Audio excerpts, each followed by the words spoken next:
Un cours en miracle, chapitre 5, guérison et entièreté, section 7, la décision de choisir Dieu. Commençons par un petit rappel de la structure de l'univers. Au ciel, il n'y a que Dieu, et dans le rêve, il n'y a que la conscience. Entre les deux, il y a le Saint-Esprit parlant à la conscience de la part de Dieu à partir du ciel. Toute autre chose est une illusion appelée à disparaître à la fin. Les fils de Dieu au ciel forment le Christ. Les enfants de la conscience dans le rêve sont toutes les formes invisibles dont certaines prennent temporairement une forme visible pour permettre à la conscience de faire ce qui est impossible à une idée. La conscience rêve du ciel dans l'esprit juste où elle entend la voix du Saint-Esprit et voit que tous ses enfants sont Christ. Elle rêve d'un ciel diabolique dans l'esprit faux où elle entend la voix de l'ego et voit tous ses enfants comme des démons. C'est alors qu'elle croit être un corps. L'esprit faux n'existe nulle part, parce que l'esprit ne peut jamais être divisé. La lumière ne peut pas être séparée. Pour faire semblant de diviser l'esprit, la conscience a inventé un monde des corps et elle a décidé que chaque corps correspond à un fragment d'elle-même, dans l'esprit faux imaginaire. Le rêve inconscient, la folie, est le fait pour la conscience de demeurer dans l'esprit faux. L'éveil est de souvent demeurer dans l'esprit juste quand elle le veut. L'illumination est le fait pour la conscience de toujours demeurer dans l'esprit juste. Autrement dit, le rêve inconscient est le fait pour la conscience de penser que ses frères sont des corps. L'éveil est le fait pour la conscience de souvent penser que ses frères sont Christ. L'illumination est le fait pour la conscience de toujours écouter le Saint-Esprit et voir que chacun de ses frères est le Christ. Passons maintenant à la lecture phrase par phrase d'un cours en miracle au chapitre 5, guérison et entièreté, section 7, la décision de choisir Dieu. Paragraphe 1. Phrase 1. Crois-tu réellement pouvoir faire une voix capable de noyer celle de Dieu? Cette question est posée par Jésus à la conscience qui croit qu'elle a quitté le ciel. Il demande à la conscience s'il croit qu'elle est capable d'inventer une voix appelée l'ego, qui est capable de faire que la voix de Dieu, le Saint-Esprit, ne soit plus audible. Phrase 2. Crois-tu réellement pouvoir concevoir un système de pensée capable de te séparer de lui? Un univers est un système de pensée. La conscience prétend avoir fait un système de pensée de la dualité qui est différent de celui de Dieu qui est celui de l'unité parfaite. Dieu pense unité parfaite et la conscience pense dualité. Dieu pense perfection et la conscience pense imperfection. Alors Jésus demande à la conscience dans un cours en miracle, crois-tu vraiment que tu as pu le faire, que c'est possible, qu'à côté de la perfection tu aies pu inventer l'imperfection, qu'à côté de l'unité parfaite tu aies pu inventer la dualité? Phrase 3. Crois-tu réellement pouvoir faire des plans pour ta sécurité et ta joie mieux que lui? C'est encore Jésus qui pose la question à la conscience. Crois-tu que tu peux te protéger toi-même mieux que quand tu es en Dieu dans sa pensée? Quand tu as prétendu que tu quittes le ciel et que tu crois que tu es ici, peux-tu te protéger toi-même en quittant le ciel? Phrase 4. Tu n'as pas besoin d'être soucieux ni insoucieux. Tu as seulement besoin de te décharger sur lui de tous tes soucis parce qu'il prend soin de toi. Jésus dit à la conscience qui croit te séparer, en l'occurrence Guy, cesse d'être soucieux, cesse de t'inquiéter. Confie-toi en ton Père. Tu n'as jamais quitté le ciel. Tu n'as jamais quitté la pensée de ton Père. C'est vrai, tu es en train de rêver, mais ce n'est qu'un cauchemar. Fais-lui confiance, oublie ton histoire de rêve et confie-toi en lui et tu verras que tu n'es pas en danger. Parce qu'il prend soin de toi, parce que tu es le même que lui, tu es dans sa pensée, tu es le même esprit que lui. S'il t'arrivait quelque chose, il lui arriverait aussi quelque chose. Fort de cette pensée, sois rassuré, sois en sécurité et sois calme, sois apaisé. Phrase 5. Tu es son soin parce qu'il t'aime. Tu es la prunelle de son œil. Tu es lui-même. Tu es le même que lui dans le même esprit. C'est parce qu'il est uni à toi parfaitement. C'est parce qu'il t'aime que tu n'as pas à t'inquiéter. Il te protège comme se protégeant lui-même, mais il n'y a aucun danger que tu as à redouter. Phrase 6. Sa voix te rappelle toujours que tous les espoirs te sont permis parce qu'il a soin de toi. La voix de Dieu, c'est le Saint-Esprit. Le cours parle de la voix pour Dieu, mais parfois il dit aussi la voix de Dieu. Donc, le Saint-Esprit te rappelle toujours que tu as tous les espoirs qui sont autorisés. Rien ne peut être interdit, tout t'est permis parce que tu es le fils du Créateur, tu es co-créateur de l'univers avec lui et il n'y a rien qui puisse te menacer, il n'y a rien qui puisse t'être enlevé, tu es propriétaire de tout et tu as le même pouvoir que lui. Phase 7. Tu ne peux pas choisir d'échapper à ses soins parce que telle n'est pas sa volonté, mais tu peux choisir d'accepter ses soins ou d'utiliser le pouvoir infini de sa sollicitude pour tous ceux qu'il a créés par elle. Tu ne peux pas t'échapper de sa pensée, tu ne peux pas t'échapper de son esprit, tu ne peux pas quitter le ciel parce que ce n'est pas sa volonté. Sa volonté est qu'il y ait une seule chose, c'est le pur esprit, qu'il est et que tu es. Tu ne peux donc pas quitter le pur esprit. Même quand tu es en train de rêver d'avoir quitté le pur esprit, tu rêves d'avoir quitté le ciel. Ce n'est pas vrai. Tu y es toujours en sécurité. Cependant, dans ton rêve, tu es libre de rêver d'avoir quitté le ciel ou d'accepter d'utiliser le pouvoir infini de sa sollicitude pour tout ce qu'il a créé par elle. Donc même dans ton rêve, tu as encore tout accès à son pouvoir si tu le veux, dans l'esprit juste. Mais tu peux aussi choisir de jouer les feignants, les faibles, les pauvres, les malheureux, les souffreteux, dans l'esprit faux. Et là, tu auras peur. La décision est tienne. Paragraphe 2, phrase 1. Il y eut de nombreux guérisseurs qui ne s'étaient pas guéris eux-mêmes. Un guérisseur de Dieu, c'est quelqu'un qui a l'esprit restauré dans son entièreté. C'est quelqu'un qui demeure dans l'esprit juste. C'est quelqu'un qui a compris que l'ego n'existe pas. C'est quelqu'un qui a compris que le monde n'existe pas. C'est quelqu'un qui a appris que la séparation de Dieu n'a jamais eu lieu. Et c'est cette idée qu'il veut donner à ses frères. Et pourtant, dans le monde, dans le rêve, il y a plein de guérisseurs qui croient que le monde est réel, que les corps sont réels, que l'ego est réel. En cela, ils ne sont pas guéris eux-mêmes et pourtant, ils prétendent jouer les enseignants d'un courant miracle. Ils prétendent jouer les guérisseurs. Ils prétendent jouer les médecins. Ils prétendent jouer les savants. Ils prétendent jouer les philosophes. Ils prétendent jouer les religieux et les spirituels alors qu'ils ne sont pas guéris eux-mêmes parce qu'ils n'ont pas compris que le monde n'existe pas, que les corps n'existent pas et que tu n'as jamais quitté le ciel et c'est-à-dire que ce monde n'est qu'un rêve. Phrase 2. Ils n'ont pas transporté des montagnes par leur foi parce que leur foi n'était pas entière. La foi entière parle de l'esprit qui est restauré dans son entièreté, de l'esprit qui n'est pas divisé, de l'esprit qui ne croit pas que l'ego est réel, de l'esprit qui ne croit pas que le monde est réel, et donc qui ne peut pas vouloir opérer dans le monde. Donc, transporter les montagnes, c'est tout simplement faire comprendre à ses frères que le monde n'est pas réel, dans le transport de l'allonia, que les corps ne sont pas réels, et que nous n'avons jamais quitté le ciel. Aussi longtemps que je ne pense pas ainsi, je n'ai pas transporté les montagnes, et cela n'est pas possible aussi longtemps que ma foi n'est pas entière, c'est-à-dire que mon esprit est divisé en deux parties, une partie que je concède à l'ego et au monde, et une partie que je concède éventuellement à Dieu, si jamais j'y pense. Phrase 3. Certains d'entre eux ont parfois guéri les malades, mais ils n'ont pas ressuscité les morts. Certains d'entre eux ont guéri les malades au niveau des corps, c'est vrai, mais ils n'ont ramené personne au ciel. Ressusciter un mort, c'est le ramener au ciel, parce que la mort, c'est le fait de croire qu'on a quitté le ciel. Donc, ils peuvent bien faire la magie et guérir les malades physiques, mais de là à ramener les hommes au ciel, de là à leur rappeler qu'il n'y a pas de monde, qu'il n'y a pas de corps et qu'on est toujours au ciel, ils ne l'ont pas fait. Phrase 4. À moins que le guérisseur ne guérisse lui-même, il ne peut pas croire qu'il n'y a pas d'ordre de difficulté dans les miracles. Seul un fils de Dieu dont l'esprit est restauré dans son entièreté, qui a reconnu que chacun est le Christ et que le monde n'est pas réel, est un guérisseur véritable.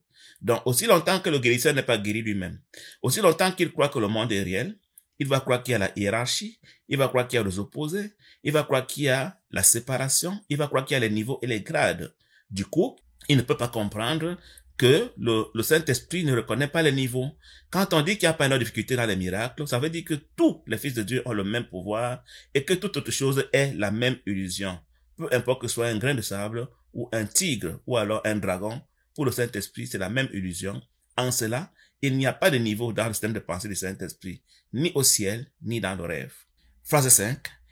Il n'a pas appris que chaque esprit que Dieu a créé est également digne d'être guéri parce que Dieu l'a créé entier.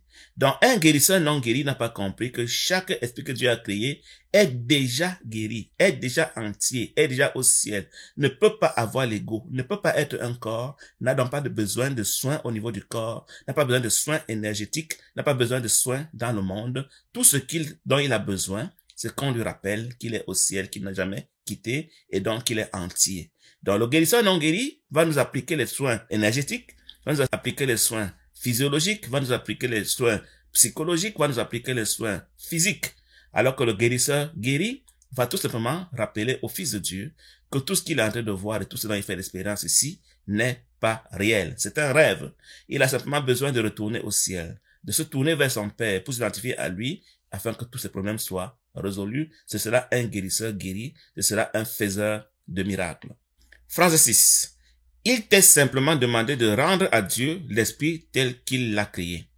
Chacun de nous a un jeu des enfants de Dieu dans son esprit. Chacun de nous a une idée de chaque frère dans son esprit.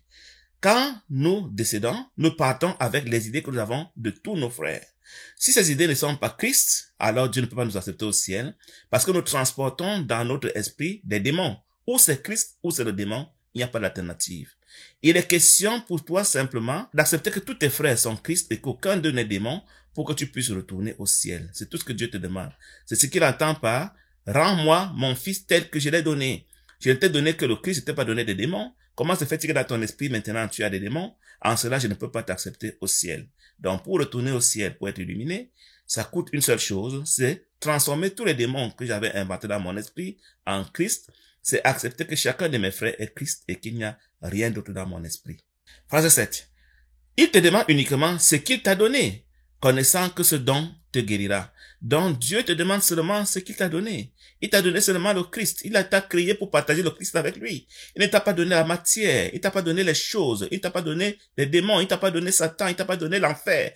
Il t'a donné seulement Christ. Il dit que ton esprit ne contienne que Christ. Et il sait que quand ton esprit ne contiendra que Christ, tu seras guéri. C'est-à-dire que tu seras le même que lui et que tu pourras donc ainsi retourner au ciel. Donc Dieu te demande une seule chose. S'il te plaît, remplace tous les démons et tous les objets que tu as dans ton esprit par Christ afin que tu puisses retourner à ta place que tu n'as jamais quittée au ciel. Phrase 8. La santé d'esprit est l'entièreté et la santé d'esprit de tes frères est la tienne. Donc l'entièreté est le contenu perceptuel de la guérison. Quand tu es guéri, ton esprit est entier, ça veut dire que chacun de tes frères est Christ. C'est ça la santé d'esprit. Et pour que tu sois guéri, il faut que chacun de tes frères soit guéri. Chacun de tes frères doit être Christ dans ton esprit, afin que ton esprit soit restauré dans son entièreté, et c'est en cela que tu as recouvré la santé d'esprit, faute de quoi tu es malade spirituellement, faute de quoi tu ne ressembles pas à Dieu, faute de quoi tu ne ressembles pas à Christ, faute de quoi tu ne peux pas retourner au ciel. Paragraphe 3. Phrase 1. Pourquoi écouterais-tu les incessants appels insans dont tu penses faire l'objet, quand tu peux connaître que la voix pour Dieu est en toi? Tu as deux voix en toi, la voix pour Dieu, le Saint-Esprit, et la voix de l'ego. Pourquoi choisirais-tu d'écouter les appels de l'ego qui te fait croire que tu as quitté le ciel, qui te fait croire que tes frères ne sont pas le Christ, qui te fait croire que le monde est réel, qui te fait croire que tu es un corps, qui te fait croire que la richesse est dans la possession des biens dans ce monde? Pourquoi écouterais-tu l'ego quand tu sais, quand tu peux savoir que le Saint-Esprit est en toi et qu'il veut te parler du ciel? Phrase 2. Dieu t'a remis son pur esprit et il te demande de lui remettre le tien. Dieu t'a remis son pur esprit, ça veut dire qu'il t'a remis son univers. Son pur esprit contient seulement le Christ. Il te dit, mon pur esprit ne contient que le Christ, partageons-le, mais tu as décidé d'aller inventer un autre pur esprit dans le rêve, dans lequel tu as placé les objets, tu as placé des corps, tu as placé les démons, tu as placé les satans, les enfers, les mondes et autres. Il te dit, fais le ménage, nettoie ton pur esprit, qu'il soit conforme au mien, afin que nous soyons à nouveau unis au ciel. Phrase 3. Sa volonté est de le garder dans une paix parfaite parce que tu es avec lui d'un seul pur esprit. La vérité est que ton pur esprit n'est que la copie du pur esprit de Dieu, mais que tu as distordu en y mettant des choses insanes. La volonté de Dieu est que tu te souviens qu'il t'avait créé pour avoir le même pur esprit que lui et que tu ne tentes pas d'avoir un pur esprit propre à toi dans lequel tu fais des bêtises. Il faut comprendre que le pur esprit est comparable à une maison. Dans cette maison au ciel, Dieu la partage avec toi. Mais tu as décidé d'inventer une copie à toi du pur esprit et une copie des objets qui sont les créations de Dieu autant pour moi dans ton pur esprit, mais tu y as ajouté des objets, des choses qui ne sont pas au ciel. Dieu demande d'enlever les objets et les démons et les illusions que tu as mises dans ton pur esprit à toi pour que tu ne restes qu'avec ce que lui aussi a dans son pur esprit, le Christ, afin que vous soyez à nouveau restaurés dans votre unité parfaite au ciel. Phrase 4. T'exclure toi-même de l'expiation, c'est l'ultime tentative désespérée de l'ego pour défendre sa propre existence. L'ego te dit, tu es coupable. Ton pur esprit contient des choses bizarres et inutiles, des folies. Et tu y crois. C'est ça, s'exclure de l'expiation. L'expiation veut dire que tu n'as jamais quitté le ciel. Quand tu t'exclus de l'expiation, tu es en train de dire, j'ai quitté le ciel, c'est-à-dire que j'ai pu me faire ma copie du pur esprit, dans laquelle j'ai mis des choses que Dieu ne peut même pas imaginer. En cela, je ne suis plus le même que lui. En cela, je ne suis pas au ciel. En cela, je n'ai pas le droit de retourner au ciel. Voilà l'idée que l'ego veut entretenir dans ton système de pensée, dans ta conscience, afin que tu ne rentres plus au ciel. Sachant que aussi longtemps que tu es séparé de Dieu, aussi longtemps que tu as ton pur esprit séparé de celui de Dieu, l'ego devient Dieu dans ton pur esprit à toi, dans le rêve. Donc l'ego a intérêt à ce que tu ne retournes jamais au même pur esprit que Dieu, afin qu'il continue à jouer Dieu dans ton rêve, dans ton pur esprit. Phrase 5. Cela reflète à la fois le besoin de l'ego de séparer et ton désir de te ranger avec son état de séparation. Donc l'ego veut séparer, parce que s'il n'y a que la lumière, l'ego étant ténèbres, il ne pourra pas exister. S'il n'y a que le pur esprit de Dieu, l'ego voulant avoir son propre pur esprit à lui à part, il ne pourra plus exister. Donc l'intérêt de l'ego, c'est que tu sois séparé de Dieu, que ton pur esprit soit différent de celui de Dieu, afin que tu puisses donc être gouverné par lui. Et toi, tu es son complice. Tu es d'intelligence avec lui. Tu le fais volontairement. Tu veux te ranger avec lui parce que tu es toi aussi content d'être un Dieu incréé dans ton pur esprit à toi, alors qu'au ciel, tu étais un Dieu créé dans le pur esprit de ton Père, ce que tu ne veux pas ressentir. Il faut imaginer le pur esprit comme le ventre d'une maman qui contient des bébés. Donc, un des bébés qui voulait jouer la maman est sorti du ventre alors que ce n'était pas prévu pour lui aussi inventer une maman avec des bébés à lui. C'est ça le rêve. Donc, le bébé qui est sorti du ventre en rêve pour s'inventer le rôle de maman afin de continuer lui aussi les bébés, et donc la conscience qui est en train de jouer à être ici, c'est elle qui est en train de rêver d'être séparée de son père. Phrase 6. Ce désir d'écouter l'ego signifie que tu ne veux pas être guéri. Ça signifie que tu n'as pas envie d'avoir les mêmes bébés que ton papa. Ça signifie que tu n'as pas envie de retourner au ciel. Ça signifie que tu ne veux pas que ton esprit soit restauré dans son entièreté. L'esprit est guéri quand il contient les mêmes créations que Dieu au ciel. Et l'esprit est malade quand il contient des créations que Dieu n'a pas créées au ciel, des illusions et des objets et des formes. Paragraphe 4. Phrase 1.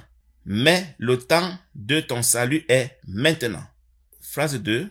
Il ne t'a pas été demandé de mettre au point toi-même le plan de salut parce que, comme je te l'ai dit plus tôt, le remède ne pourrait pas être fait par toi. C'est toi qui as gâté, mais ce n'est pas toi qui peux réparer. C'est toi qui as quitté le ciel, mais tu ne peux pas savoir comment retourner au ciel parce que tu as oublié comment retourner au ciel. Tu as besoin de l'aide du Saint-Esprit. Tu as besoin de quelqu'un qui connaît ce qu'est le ciel et comment on pense là-bas pour te rappeler comment on pense au ciel parce que tu as oublié comment on pense au ciel. Donc, il ne t'a pas demandé toi-même d'inventer ton plan de salut. Il t'a seulement demandé d'écouter le Saint-Esprit afin qu'il te dise comment retourner au ciel. Phrase 3. Dieu lui-même t'a donné la parfaite correction pour tout ce que tu as fait qui n'est pas en accord avec sa sainte volonté.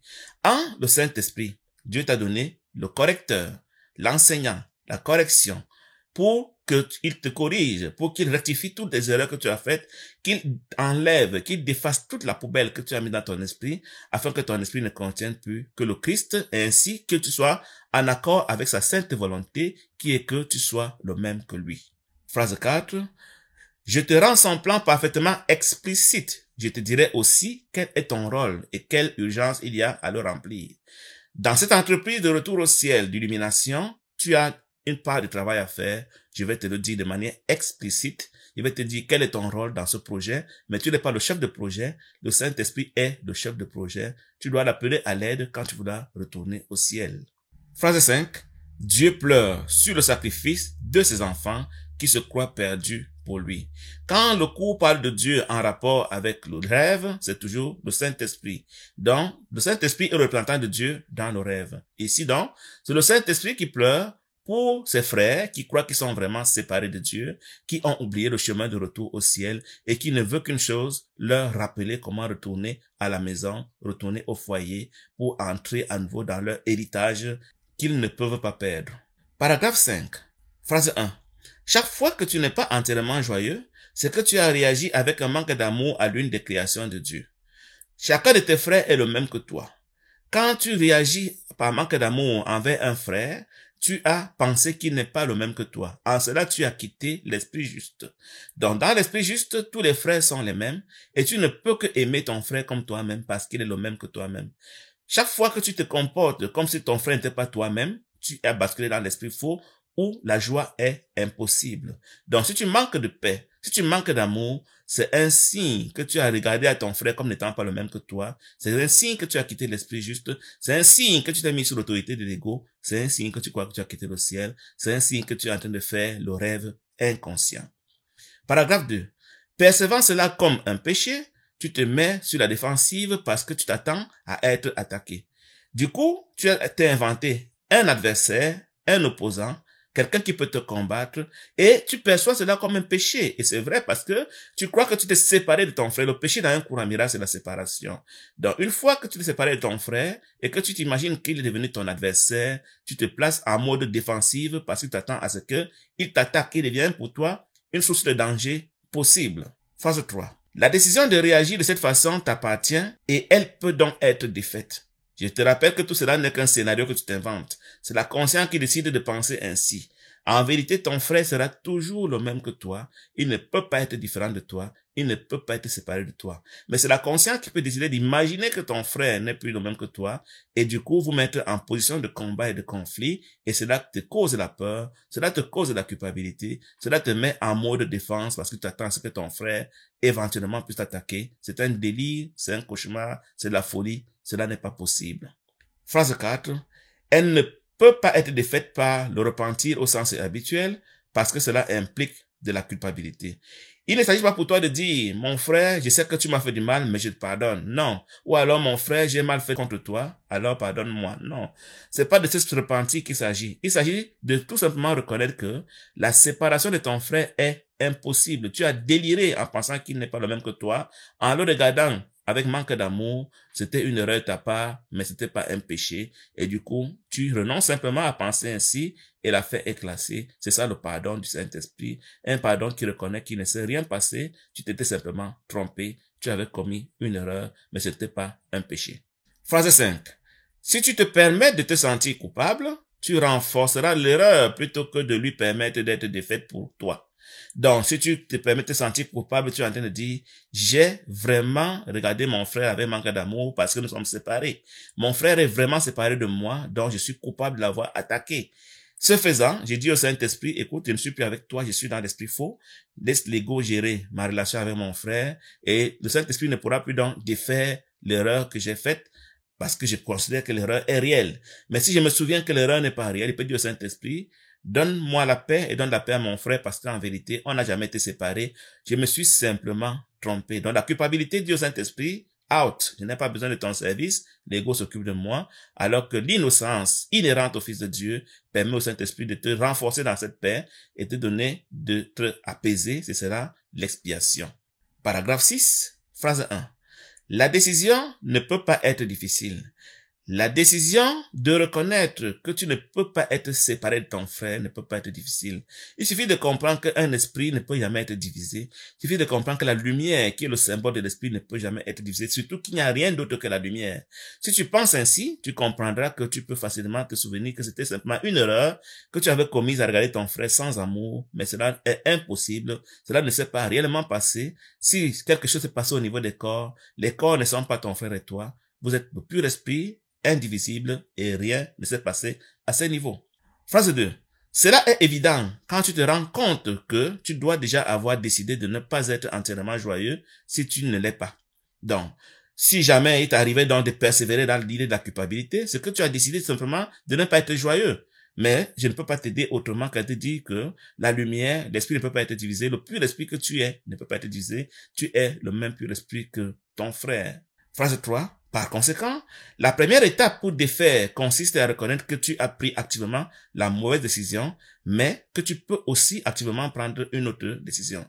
La première étape dans le pardon, nous sommes en train de voir cette étape du pardon. La première étape dans le pardon est d'abord de reconnaître que tu as pris la décision de croire que ton frère et toi, vous êtes des corps et donc que vous êtes séparés. Tu peux donc maintenant penser que ton frère et toi, vous êtes de pur esprit et que vous n'êtes pas séparés. Ça, c'est la première étape pour pratiquer le pardon quantique, le pardon avec le Saint-Esprit. Premièrement, tu dois reconnaître que vous n'êtes pas des corps et que ce qui est passé au niveau des corps ne vous concerne pas. Ça concerne des acteurs auxquels le rêveur, la conscience vous a identifié, mais vous êtes la conscience, vous êtes le Fils de Dieu endormi. Vous êtes un seul, en cela vous ne pouvez pas être divisé. Donc c'est ça les deux premières étapes du pardon selon un cours en miracle. Phrase 4. Sois très ferme avec toi-même là-dessus et reste pleinement conscient que défaire est un processus qui ne vient pas de toi, mais qui néanmoins est en toi parce que Dieu l'a placé là. Donc tu dois être ferme avec toi-même, bien séparer le monde des corps du monde de la conscience. Te souvenir que les corps ne sont pas la conscience. Te souvenir que tu n'es pas un corps et ne pas faire de compromis avec cela. Ne pas assumer les péchés du corps. Ne pas prendre ce que le corps a fait comme étant des péchés pour ton compte. Te souvenir de ce que tu es, la conscience unique avec ton frère et que la paix que tu vas recevoir, cette décision d'être la conscience unique avec ton frère n'est pas une décision qui vient de toi, mais c'est le Saint-Esprit, c'est Dieu qui a décidé ainsi et que ça ne dépend pas de toi. Et ce que Dieu a décidé ne peut être qu'ainsi. Dieu a dit qu'il y a un seul esprit, point final. Même quand tu as quitté le ciel pour faire semblant d'être séparé, tu auras une seule conscience parce qu'il y a un seul esprit. Il y a un seul univers qui est le pur esprit et même quand tu rêves, tu ne peux rêver que dans cet univers qui est le même pur esprit, quand bien même tu l'as distordu. Donc, l'expiation ou la décision que tu ne puisses pas quitter le ciel ne vient pas de toi, c'est une décision de Dieu. Mais Dieu t'a donné le pouvoir de l'accepter, de penser ainsi, afin que tu puisses être en paix. Phrase 5. Ton rôle consiste simplement à ramener ta pensée au point où l'erreur a été faite, puis à la remettre en paix à l'expiation. Ton rôle consiste simplement à reconnaître que tu t'étais trompé en croyant que tu es un corps et que ton frère est un corps et que vous pouvez vous attaquer. Maintenant que tu as compris cela, tu remets ta pensée à l'expiation, c'est-à-dire au Saint-Esprit, qui va te rappeler qu'il y a une seule conscience qui ne peut pas être divisée et qu'à ce niveau aussi, tu ne peux pas avoir attaqué ton frère dont tu es non coupable au niveau de la conscience, autant que tu es non coupable au ciel parce que le ciel ne peut pas être divisé, le pur esprit ne peut pas être divisé. Phrase 6. Dis-toi ce qui suit aussi sincèrement que possible, en te souvenant que le Saint-Esprit répondra pleinement à ta moindre invitation. Voilà la prière que tu dois dire avec beaucoup de conviction, avec beaucoup de sincérité, en sachant que le Saint-Esprit va forcément y apporter une réponse favorable. Phrase 7. J'ai dû prendre la mauvaise décision de croire que mon frère et moi, nous sommes des corps. Je le sais parce que je ne suis pas en paix. Phrase 8. J'ai pris la décision moi-même sans consulter le Saint-Esprit, mais je peux aussi maintenant prendre une autre décision en consultant le Saint-Esprit à ce propos. Phrase 9. Je veux prendre une autre décision avec le Saint-Esprit parce que je veux être en paix. Je veux qu'il me dise comment recouvrer la paix que j'ai perdue en croyant que mon frère et moi, nous sommes des corps. Phrase 10. Je ne me sens pas coupable parce que le Saint-Esprit déférera toutes les conséquences de ma mauvaise action dans le monde si je le laisse défaire. Donc, si je fais confiance au Saint-Esprit, il va m'enseigner, il va me donner la conviction de ce que je ne suis pas un corps, que mon frère n'est pas un corps et que tout ce que je crois avoir fait dans le monde n'a jamais été fait et en cela, j'aurai la paix que j'ai perdue. Phrase 11. Je choisis de le laisser défaire en lui permettant de décider de choisir Dieu pour moi. Je choisis de me libérer, de me relâcher entre ses mains, de lui donner cette mauvaise action, cette mauvaise pensée que j'ai eue, afin qu'il me donne la paix, qu'il me rappelle, qu'il m'enseigne, qu'il me donne la conviction de ce que je ne suis pas un corps et que je n'ai pas à me sentir coupable pour ce que les corps ont fait. Je lui demande de choisir Dieu pour moi, de choisir les pensées de Dieu pour moi, de me rappeler que je suis au ciel, que je n'ai jamais quitté et que je ne suis qu'en train de faire un cauchemar dans ce monde. Fin de la lecture phrase par phrase d'un cours à miracle au chapitre 5, guérison et entièreté, section 7, la décision de choisir Dieu. Je vous remercie, au plaisir et à bientôt. Bye bye.